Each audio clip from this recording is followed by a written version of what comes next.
നിനക്ക് വേറെ പണിയൊന്നുമില്ലേ? അതിനൊക്കെ ഒരുപാട് ചെലവാ ഒന്നാമത്തെ കാര്യം.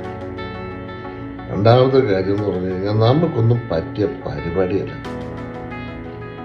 ആലോചിച്ചൊക്കെ ചെയ്യും. പിന്നെ അതല്ല ഇതല്ല എന്ന് പറഞ്ഞ് ഇങ്ങോട്ട് വന്നേക്കണം. ഇതൊക്കെ നമുക്കറിയാവുന്നോണ്ടല്ലേ നമ്മളിതൊക്കെ പറയുന്നു. എന്താണ്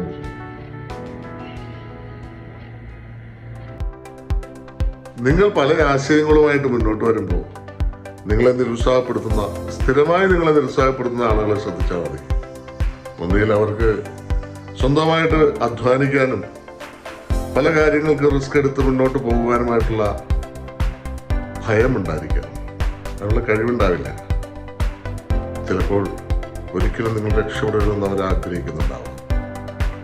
അങ്ങനെയുള്ളവർക്ക് മാത്രമേ എപ്പോഴും നിരുത്സാഹപ്പെടുത്താൻ കഴിയുള്ളൂ. Thank you.